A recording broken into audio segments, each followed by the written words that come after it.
আমি একজন অতি সাধারণ গৃহবধূ, তাই আমার ভিডিওগুলো সাধারণ হবে বা আমার ব্লগগুলোও কিন্তু অতি সাধারণই হবে।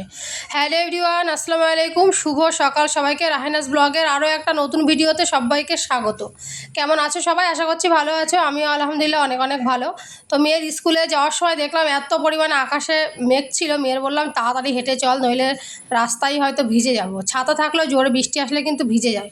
তো রাস্তার মাঝখানে মাঝখানে দেখতে পাচ্ছ অনেক অনেক পানি জমে গেছে। তো স্কুলে যেতে না যেতে খানিকটা পরেই দেখলাম প্রচুর জোরে বৃষ্টি এসেছিলো, তো স্কুলে দাঁড়িয়েছিলাম। আর ওদের 15ই আগস্টের জন্য স্কুলে একটু ছোটোখাটো অনুষ্ঠান হবে, তো সেই সবগুলো রিহার্সাল হচ্ছিলো, একটু দেখছিলামও। তো বৃষ্টি থামলে এখন এই যে হাঁটতে হাঁটতে যাচ্ছি বাড়ির দিকে, ছাতা মাথায় দিয়ে বাড়ির দিকে যাচ্ছি। এখন ওই টিপটাপ মানে গাছের পানি মানে গায়েটায় পড়বে, সেই জন্য আবার ভাবছি যে ছাতাটা মেলিয়ে নিয়ে আস্তে আস্তে হাঁটতে হাঁটতে বাড়ির দিকে যাচ্ছি। তো চলো বাড়ির দিকে যাওয়া যাক। তারপরে কাজ বাজ কী করছি আর সারাদিন কী করবো সেটাই তোমাদের সাথে ছোট্ট করে একটা আজকে ব্লগ শেয়ার করব।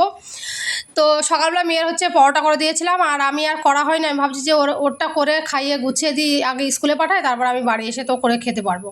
তো এই যে হচ্ছে পরোটা করছি সকালবেলা, শুধু এমনি চিনি দিয়েছি, হালকা করে চিনি দিয়ে পরোটা করেছি। আর চিনি দিয়ে পরোটা কিন্তু আমার মেয়ে অনেক ভালোবাসে, আমিও বাসি। তো সকালবেলায় পরোটা, গোলা রুটি এরকম টাইপেরই জিনিসপত্র খাওয়া হয়। তো যাই হোক চলো, এই যে সবগুলো বেলে নিয়েছি, নিয়ে এখন এবার এক একে ভেজে নেওয়ার পালা। তো এখানে 3-4টে রয়েছে। ভাবছি হচ্ছে মেয়ে যাওয়ার সময় না খেয়ে গিয়েছিলো হাফ, কারণ ওই স্কুলে তাড়ায় থাকে। প্রায় দিনই বাড়ি থাকলে ভালো করে খায়, কিন্তু স্কুলের দিনগুলোতে ও খাবার প্রতিদিন শেষ করে না। তো এখন এই যে ভাবছি যে আমি 4টে করছি যখন, তখন 2টো হচ্ছে আমি খাবো আর 2টো রেখে দেবো, বিকালেও বাড়ি এসে চাটা দিয়ে খেতে পারবে, বা স্কুল থেকে বাড়ি এসে কিছু না কিছু খেতে দিতে হয়। তো হয়ে গেছে, এই যে বললাম 4টে হয়েছিল, তো 2টো আমি রেখে দিয়েছি আর 2টো হচ্ছে নিজে খেয়ে নেবো। তো চলো তাড়াতাড়ি করে কাজ বাজ করে নিই। আর আজকে হচ্ছে রাস্তায় আসার সময় মাছওয়ালার সঙ্গে দেখা হয়েছিল। তো বলছিল যে সুন্দর তেলাপিয়া নিয়ে এসেছি, কারণ আমি তেলাপিয়া মাছ পছন্দ করে সবসময় প্রায় নেওয়া হয়। তো বলছিল যে তোমার হচ্ছে নেওয়ার কথা। তো বললাম যে মাছ আগের দিনের মাছ রয়েছে। তো এই যে বললাম না পরোটা 2টো রেখে দিয়েছি। তো বাইরে দেখো আজকে আকাশের ওয়েদার কিন্তু সারাদিন অনেক খারাপ, আর আমি তাতে কী করেছি জানো তো, এক গাদা জামাকাপড় কেচে দিয়ে মরেছি। প্রতিদিনই জামাকাপড় কাচতে হয়, কিন্তু তারপরেও হচ্ছে আজকে বালিশের কভার টভারগুলো বার করে কেচে দিয়েছি। তো শুকাবে না আজকে, মানে আকাশের যা মানে ওয়েদার, এখনই কিন্তু আবার টিপটাপ করে বৃষ্টি শুরু হয়ে গেছে। ক্যামেরায় বোঝা যাচ্ছে না, কিন্তু টিপটাপ করে বৃষ্টি হয়েই যাচ্ছে, মানে একদমই কখনো বা জোরে কখনো বা আসতে। তো যাই হোক, এই যে হচ্ছে আমার ভাত প্রায় মানে বসিয়ে দিয়েছি। ভাত হচ্ছে প্রায় হয়ে গেছে, একটুখানি পানি দিয়েছি ভাতে।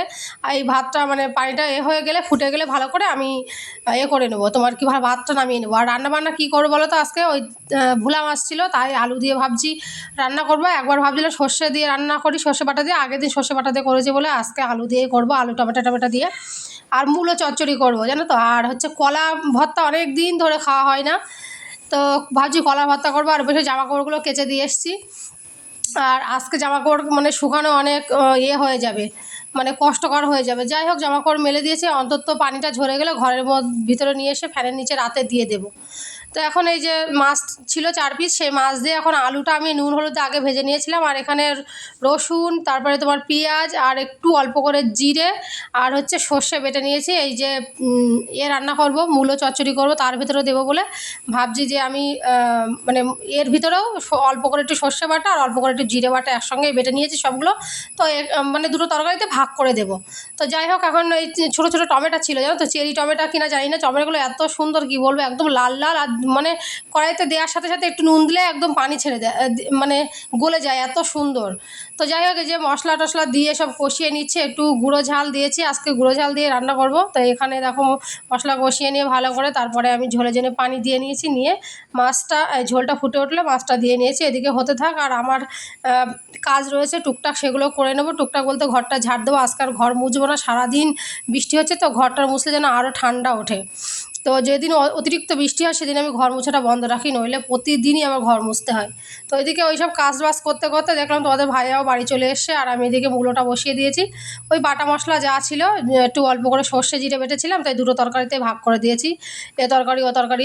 চলো হয়ে যাক আগে, তারপরে গোসল টোসল করে এসে এই যে ভাত বেড়ে নিয়েছি। এখন কলাটা ভর্তা করতে দিয়ে মানে দিলাম তোমাদের ভাইয়ার কাছে। এখানে শুকনো ঝাল ভেজে নিয়েছি, শুকনো ঝাল, পেঁয়াজ আর সর্ষের তেল, কাঁচা সর্ষের তেল দিয়ে। আর কি বলো তো, আমার হচ্ছে ভর্তা টাইপের কোনো জিনিস কিন্তু অনেক ভালো লাগে। কলা ভর্তা অনেক দিন পরে খাচ্ছি।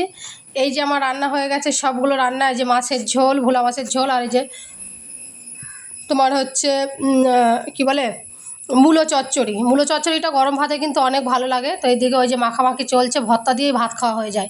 এটা হচ্ছে সন্ধ্যাবেলা তো প্রচুর বৃষ্টি, মেয়ের হচ্ছে পড়তে গিয়েছিল, নিয়ে আসলাম, নিয়ে এসে তোমাদের ভাইয়া হচ্ছে কালকে রাতে কাজ ছিল বলে শুয়ে রয়েছে, ও আর চা মানে এখন ডাকলেও খাবে না, তাই আমার আর মেয়ের জন্য চা করে নিয়েছি, নিয়ে এখন চাটা খেয়ে আবার মেয়ের পড়তে বসাবো। প্রতিদিনই অনেকগুলো হোমওয়ার্ক থাকে, পড়া থাকে, টিউশনে পড়া থাকে, স্কুলে পড়া থাকে প্রতিদিনই। তো চলো, চা হয়ে গেছে, চাটা খেয়ে নিই। আর ওইদিকে বেচারা ঘুমাচ্ছে। তো আজকের ব্লগ কেমন লাগলো জানাবে, ভালো লাগলে লাইক কমেন্ট শেয়ার করবে। দেখা হবে নতুন কোনো ভিডিওতে। আর এই যে হচ্ছে ওই যে শীত লাগছে বলে গায়ে কাঁথা দিয়ে দিয়েছি। দেখা হবে নতুন ভিডিওতে, ততক্ষণ সবাই ভালো থাকবে, সুস্থ থাকবে, বাই।